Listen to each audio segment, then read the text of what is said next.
सोहराई चित्रकला। सोहराई चित्रकला के संदर्भ में प्रधानमंत्री श्री नरेंद्र मोदी ने ब्रिक्स शिखर सम्मेलन के दौरान रूसी राष्ट्रपति व्लादिमीर पुतिन को सोहराई पेंटिंग भेंट की थी। सोहराई चित्रकला के बारे में। सोहराई चित्रकला एक लोक आदिवासी चित्रकला परंपरा है जो झारखंड के हजारीबाग क्षेत्र के गांव में प्रचलित है। इसके अंतर्गत दिवाली के एक दिन बाद मनाए जाने वाले सोहराई के दौरान महिलाएं पारंपरिक रूप से अपने घरों की दीवारों पर मिट्टी से चित्र बनाती है। सोहराई कला के चित्र मातृसत्तात्मक परंपरा को दर्शाते हैं जो माताओं से बेटियों तक पहुंचती है तथा अक्सर माँ बेटी के संबंध को दर्शाती है।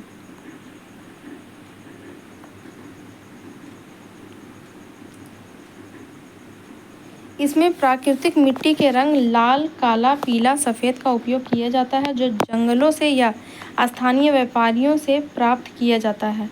इसमें दातून का उपयोग पेंट ब्रश के रूप में किया जाता है जबकि कपड़े के टुकड़े का उपयोग बेस कोट लगाने के लिए किया जाता है। प्रमुख विषय इसमें प्राकृतिक मातृसत्ता, सिंधु घाटी के प्रतीकों और बिना किसी विशेष महत्व वाले अमूर्त चित्रों का चित्रण सोहराई चित्रकला के सबसे आम विषय हैं।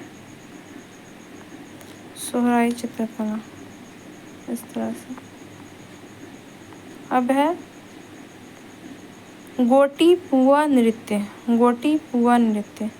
गोटीपुआ नृत्य के संदर्भ में है कि ये उड़ीसा में गोटीपुआ नर्तकों को पारंपरिक नृत्य से आधुनिक आजीविका के अवसरों की दिशा में बढ़ने के दौरान चुनौतियों का सामना करना पड़ता रहा है।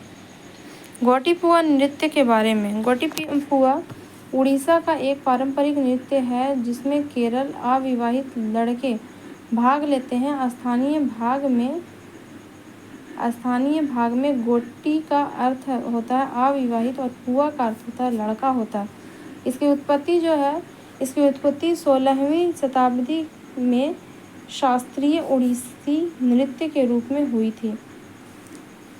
प्रसिद्ध स्थान जो है पुरी के निकट रघुराजपुर गोटीपुआ मंडियों के लिए प्रसिद्ध है। इस नृत्य में मर्दला तलवार के साथ पारंपरिक उड़ीसी संगीत भी शामिल होती हैं। इसकी प्रमुख विशेषता इसका है कि लड़कों को गुरुकुलों का अखाड़ों में गायन, नृत्य, योग और कलाबाजी का प्रशिक्षण दिया जाता है। वे त्योहारों और धार्मिक समारोहों में भगवान जगन्नाथ और कृष्ण की स्तुति करने के लिए लड़कियों की तरह कपड़े पहनते हैं। इस नृत्य में राधा और कृष्ण के जीवन से प्रेरित रासलीला शामिल है। इसकी प्रमुख विशेषता जो है पोशाक। इसमें कंचुला, चमकीली ब्लाउज और कमर के चारों ओर कढ़ाई की हुई रेशमी वस्त्र निविबद्ध पहना जाता है। रंगपट इसमें चंदना, ईश्वर या गुरु की प्रार्थना, अभिनय, गीत का मचन और बंद नृत्य, कलाबाजी की लय शामिल है। प्रमुख विशेषता है संगीत, वाद्य यंत्र। इसमें मर्दला दो मुंह वाला ड्रम, गिन्नी, छोटी झांस, हारमोनियम, वायलिन, बांसुरी, अल्टो बांसुरी और एक या दो गायक शामिल होते हैं।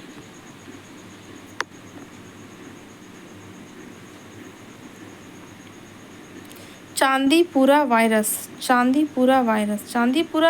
के संदर्भ में जो है ये गांधीनगर स्थित गुजरात जैव प्रौद्योगिकी अनुसंधान केंद्र ने चांदीपुरा वेसिकुलर वायरस का एकमात्र पूर्णतः चित्रित किया गया जीनोम प्रकाशित किया गया है। चांदीपुरा वेसिकुलो वायरस के बारे में जो है यह रैप्डोविरिड परिवार रैप्डोविरिडी परिवार जिसमें रेबीज वायरस शामिल है से संबंधित है। पश्चिमी मध्य और दक्षिण भारत में मुख्य रूप से मानसून के मौसम में एक्यूट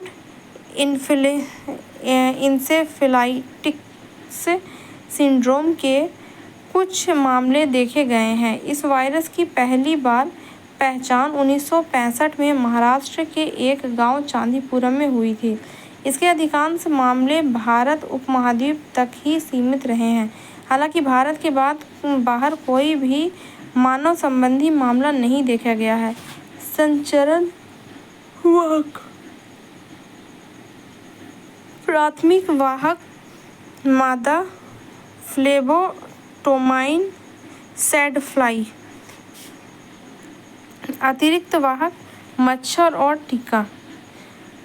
जलवायु परिवर्तन के प्रतिकूल प्रभावों से मुक्त होने का अधिकार।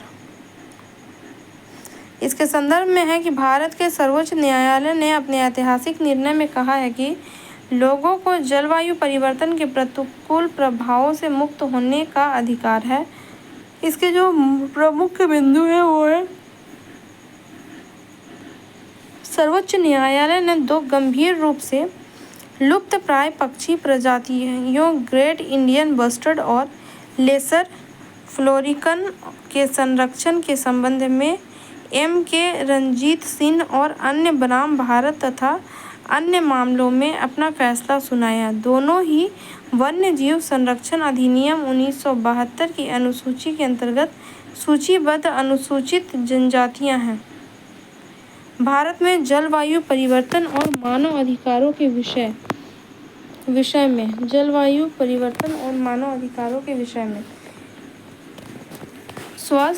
स्वास्थ्य का अधिकार अनुच्छेद 21 और अनुच्छेद 14 स्वच्छ पर्यावरण के अधिकार और जलवायु परिवर्तन के प्रतिकूल प्रभाव के विरुद्ध अधिकार से संबंधित है। अनुच्छेद 48A, इस अनुच्छेद में यह प्रावधान किया गया है कि राज्य पर्यावरण की रक्षा और सुधार करने तथा देश के वनों और वन्यजीवों की सुरक्षा करने का प्रयास करेगा। इसे 42वें संविधान संशोधन अधिनियम 1976 द्वारा जोड़ा गया था और यह राज्य का पर्यावरण और वन्यजीव की रक्षा करने के लिए दायित्व सौंपता है। अनुच्छेद 51A जी, इसमें यह प्रावधान किया गया है कि भारत के प्रत्येक नागरिक का यह कर्तव्य होगा कि वह प्राकृतिक पर्यावरण जिसके अंतर्गत वन, झील, नदी और वन्यजीव शामिल हैं की रक्षा करे और उसका संवर्धन करें तथा प्राणी मात्र के प्राणी दया का भाव रखें। हिरासत में मृत्यु कॉन्स्टिट्यूशनल डेथ। हिरासत में मृत्यु इसके संदर्भ में है कि सर्वोच्च न्यायालय ने हाल ही में हिरासत में मृत्यु के मामलों में आरोपी पुलिसकर्मियों की जमानत याचिकाओं में सख्त दृष्टिकोण की आवश्यकता पर बल दिया है। हिरासत में मृत्यु के बारे में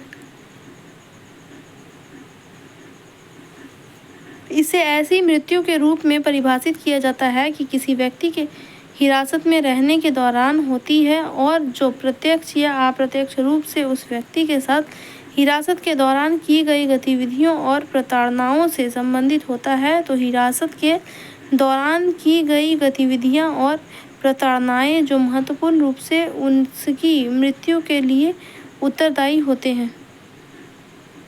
हिरासत के प्रकार है पुलिस हिरासत। हिरासत के प्रकार है पुलिस हिरासत। इस हिरासत में एक पुलिस अधिकारी अपराध के बारे में पुलिस द्वारा सूचना या शिकायतें अथवा रिपोर्ट या प्राप्ति के बाद आरोपी को गिरफ्तार करता है और उसे आगे अपराध करने से रोकता है तथा उसे पुलिस स्टेशन लाता है। यहाँ आरोपी को हवालात में रखा जाता है। हिरासत के प्रकार विशिष्ट समय सीमा पुलिस अधिकारी के पास संदिग्ध से पूछताछ करने के लिए 24 घंटे का समय होता है और यदि पता चलता है कि संदिग्ध दोषी है तो पुलिस का कर्तव्य उसे मजिस्ट्रेट के पास ले जाकर आरोप पत्र दाखिल करना है। हिरासत के प्रकार। न्यायिक हिरासत